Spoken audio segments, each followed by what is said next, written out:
Psicodélico é um termo que foi cunhado por um psiquiatra nos anos 50. Ele estava tentando distinguir essas substâncias de outras drogas, como cocaína e opiáceos, e álcool e maconha, né? Psicodélico significa que revela ou manifesta a mente. As 4 principais substâncias psicodélicas são o LSD, que é sintético, a psilocibina, a mescalina e a DMT, que são substâncias naturais presentes em cogumelos, cactos e outras plantas, como a ayahuasca. Além dessas 4 principais, tem algumas substâncias próximas, como o MDMA, que alguns classificam como psicodélicos e outros vão preferir não chamar por esse nome. Mas quando a gente está falando da psicoterapia assistida por essas substâncias, os modelos são muito parecidos, seja com MDMA, psilocibina ou LSD. Investigar o uso de psicodélicos no tratamento de ansiedade, depressão, dependência química, estresse pós-traumático. Esse é o trabalho do neurocientista Eduardo Scheinberg, que você ouviu agora. Ele liderou o primeiro estudo com MDMA, o princípio ativo do êxtase, para o tratamento de estresse pós-traumático grave, realizado por aqui. Esse estudo, publicado esse mês, indica a eficácia do uso dessa substância aliada à psicoterapia. Eu sou Luara Calvianic e este é o podcast da semana.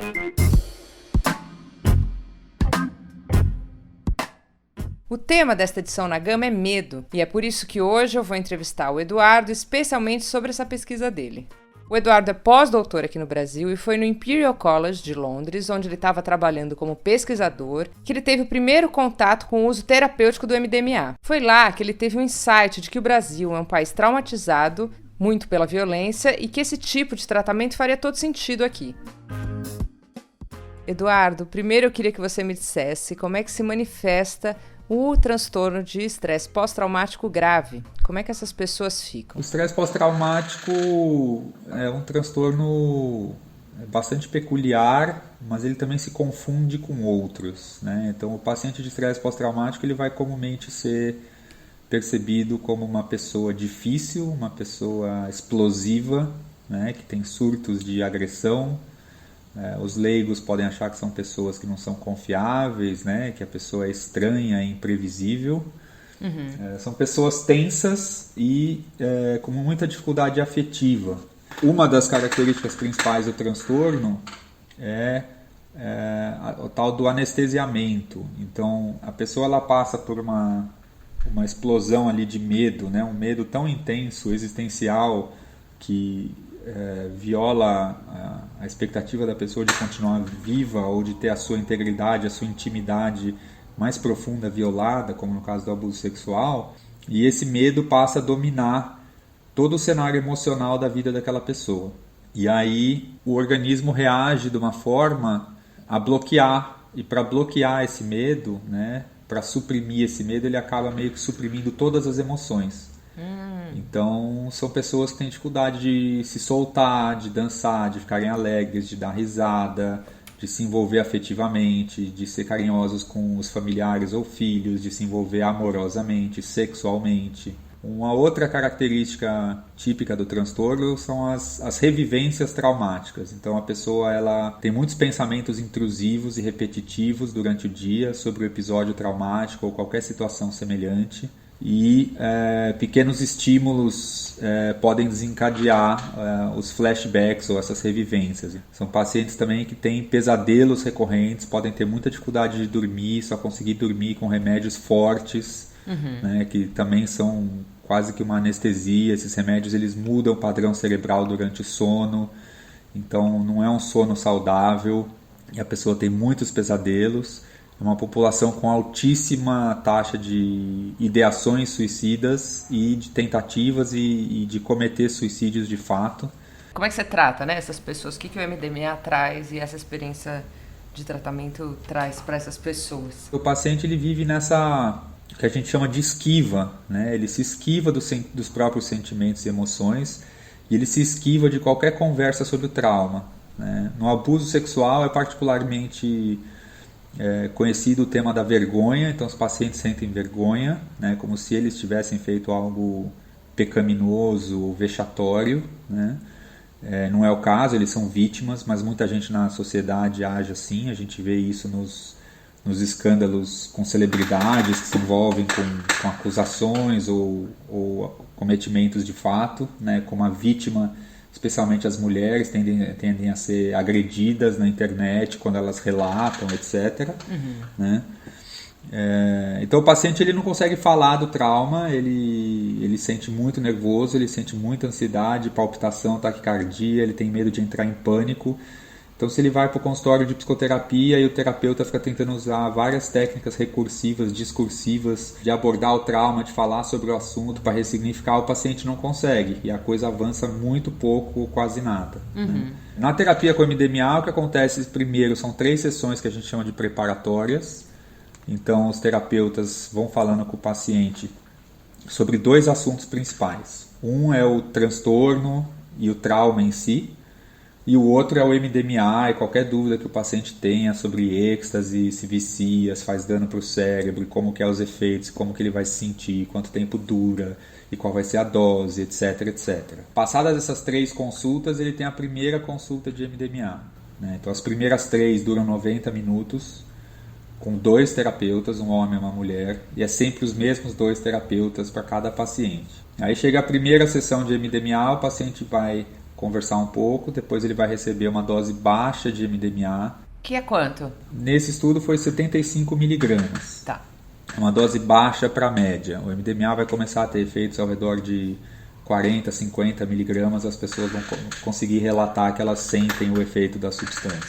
Né? E aí ele tem essa primeira dose? Ele toma essa primeira dose, antes de tomar também tudo fica explicadinho, né? Ele sabe que depois de 1h30, 2 vai ser oferecido um reforço de 50% do valor da dose. Ele pode optar por tomar ou não o reforço. Ele tem uns 15 minutos para se decidir e depois desses 15 minutos não pode mais tomar o reforço. A ideia do reforço é prolongar os efeitos, não necessariamente intensificar a dose, mas prolongar a sessão. Então, na primeira sessão ele vai ter uma dose baixa para média, que é o intuito é que ele comece a entender os efeitos da substância sem que eles fiquem muito fortes a ponto de assustar e de desorientar o paciente. E a gente tem observado que isso funciona muito bem. Imagino.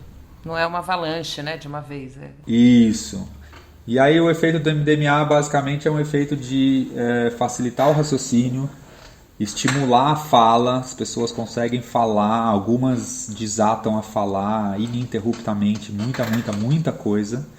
Tira aquele medo de falar, de confessar os sentimentos, a culpa, a dor, a vergonha e tudo mais.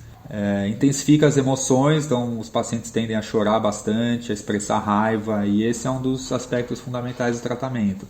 A expressão das emoções ela não é interrompida, ela não é inibida, né? Pelo contrário, os terapeutas aplicam técnicas de estimular o paciente a confiar e a expressar suas emoções. Alguns gritam no consultório, essas expressões emocionais que dificilmente você vê em outras técnicas de psicoterapia e psicanálise, que tem às vezes uma abordagem mais racional e discursiva. Então o paciente ele toma MDMA, ele fica é oferecido para ele fone de ouvido e venda nos olhos, mas ele não é obrigado a usar. Na sala toca a mesma música que tem no fone de ouvido, só que no fone de ouvido é com o volume mais alto e fica aquela coisa mais intensa. E a ideia é que com a venda nos olhos e o fone de ouvido a pessoa fique introspectiva e prestando atenção nas suas sensações, nas suas memórias, no seu corpo e não em coisas que estão acontecendo no mundo externo. Aí ele faz pernoite na clínica, na manhã seguinte ele tem uma consulta já com os terapeutas sem o MDMA, onde é revisado tudo o que aconteceu, como que ele se sentiu, como que ele está agora, o que ele espera para as próximas sessões de tratamento. E aí o ciclo se reinicia. Em cerca de 4 meses ele passa por 15 consultas de terapia, 3 delas são com MDMA, mas em termos de horas dá mais ou menos meio a meio. Metade do tempo de tratamento é sob o efeito da substância e metade do tempo de tratamento é sem a substância. Mas as consultas sem substância são de 1h30 e as consultas com substância são de 8 horas. 2 terapeutas, um dia inteiro, com um paciente só. Quanto tempo dura o efeito do MDMA de maneira geral? Uma dose vai durar de 4 a 6 horas, dependendo da dose do paciente e da reação emocional. Quando toma o reforço depois de 2 horas, isso pode facilmente chegar a 6, 7, 8 horas, né? Depois podem ter alguns efeitos residuais, então o paciente faz pernoite na clínica, ali ele tem um acompanhante noturno, a equipe terapêutica está de plantão, se precisar ser acionada pode ir de madrugada, né? No nosso estudo não aconteceu nenhuma vez, ninguém precisou acionar a equipe durante a madrugada. E grande parte dos efeitos adversos acontecem nessa noite e na manhã seguinte. Então o paciente tem dor, tem dificuldade de dormir, se sente muito emocional, às vezes se sente sozinho, tem muita dificuldade na hora que os terapeutas saem. Existe toda uma delicadeza quanto a isso, mas chega uma hora que os terapeutas precisam ir descansar, né? E a maioria dos efeitos adversos tende a se resolver sozinho em 48 horas, mas às vezes é prescrito para o paciente um analgésico para dor de cabeça ou alguma coisa assim. Basicamente é uma busca dele ter contato de novo com aquilo que ele vivenciou, né? Com aquele trauma. Então, o que esse contato traz? Falar disso traz? É uma jornada de permitir que ele volte a entrar em contato com o episódio traumático, só que o MDMA ele diminui as reações de medo. Então, o paciente consegue finalmente olhar para aquela memória e começar a ressignificar e a perceber que aquilo está no passado, que não está mais acontecendo agora, que já acabou. Então, uma das metáforas utilizadas é de que o trauma ele vira meio que um fantasma na vida do paciente. E na terapia ele ressignifica e percebe que não tem um fantasma, tem só uma memória ruim e que ele pode seguir com a vida dele e que aquilo já passou. E qual a particularidade do Brasil quando a gente fala de trauma? Olha, o estresse pós-traumático tem muitos gatilhos, né? Muitos eventos traumáticos ou episódios traumáticos que podem desencadear o transtorno. O que esse estudo da Unifesp mostra é que quase 90% da população da cidade de São Paulo e do Rio de Janeiro já passou por eventos potencialmente traumáticos, que é um número escandalosamente horripilante. E cerca de 5 a 6% da população dessas capitais chega a desenvolver o transtorno de estresse pós-traumático. Aí você tem violências de vários tipos, né? O abuso sexual é um dos desencadeadores do transtorno que desencadeia o transtorno na forma mais grave, mais difícil de tratar. Alguns dos revisores do nosso artigo exigiram que a gente elaborasse mais sobre isso, porque ficaram impressionados com o resultado, especialmente por terem sido casos de abuso sexual, né? Mas tem também violência armada, tem violência sem arma, tem sequestro relâmpago, né? Tem outros que podem ser também morte inesperada na família, né? Desastres naturais, coisas do tipo. Então, perder um filho, por exemplo, né? Então, quando a gente ouve essas histórias aí, né? Criança baleada na favela, de uniforme escolar, indo para a escola, baleada pelas costas. Altíssima probabilidade de que os familiares, especialmente os pais, vão desenvolver transtorno de estresse pós-traumático. Então, é uma coisa que é a prevalência, né, como a gente chama, que é o quanto que ocorre na população, a prevalência no Brasil é consideravelmente alta. Que interessante, né? O Brasil um país com medo, um país estressado ali. Cada vez mais. Eu acho as cidades brasileiras extremamente estressadas e estressantes. Os Estados Unidos estão mais avançados, né, nessa pesquisa e na regulamentação desse tipo de tratamento. Você podia dar um pouco desse panorama? O método que a gente trouxe é um método desenvolvido nos Estados Unidos. Eles já fizeram centenas de pacientes, eles estão muito próximos da aprovação disso. Deve ser aprovado até o ano que vem lá. Né? A pesquisa termina no ano que vem, e se a aprovação não sair ainda ano que vem, quase certeza que sai em 2022. Né? Eles têm um resultado estatístico agora de 90% de chance de sucesso, nesse último estudo com centenas de pacientes. O que eles relatam é cerca de 2/3 de sucesso quando eles medem sucesso como a cura do estresse pós-traumático. Os pacientes chegam no fim do transtorno, eles já não qualificam mais como tendo o transtorno. É raríssimo você ver isso em estudos nessa área. A maioria dos estudos relata sucesso como diminuição de sintomas.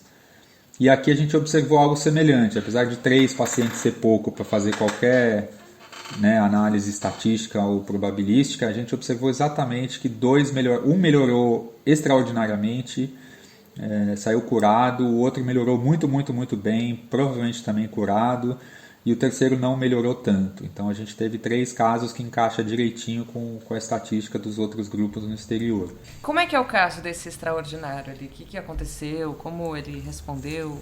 Cada caso é um caso, né? Dependendo de qual profissional você for entrevistar, eles vão tender a focar em um ângulo diferente, um ponto de vista diferente. Uma das coisas lindas, eu acho, desse método é que qualquer métrica que você olhe, você entende e você vê sucesso.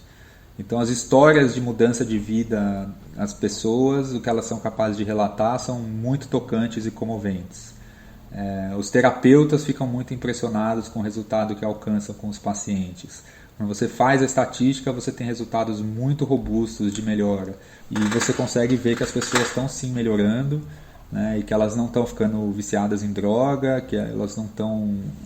também que não se trata de algo que às vezes algumas pessoas interpretam dessa forma. Você está dando uma droga que é conhecida como droga do amor, e que aí a pessoa sente uma certa euforia, e essa euforia mascara o transtorno que fica ali de fundo, e não é isso que a gente observa, né? Então, inclusive tem uma veterana de guerra que foi tratada nos Estados Unidos e deu entrevistas e falou publicamente sobre o assunto, e ela falou que, olha, esse tratamento salvou minha vida, se eu não tivesse feito, eu teria altas chances de ter cometido suicídio, como alguns colegas fizeram, mas eu ainda não entendo por que chamam de droga do amor, porque para nós não é isso, a gente não sente amor transbordante, mas a gente vai fundo naquela dor, vai fundo naquele sofrimento, e através da expressão desse sofrimento ele vai diminuindo e vai se ressignificando, né? Uma das teorias correntes também, para explicar o porquê que melhora tanto, é a ideia da reconsolidação da memória, né? Então é você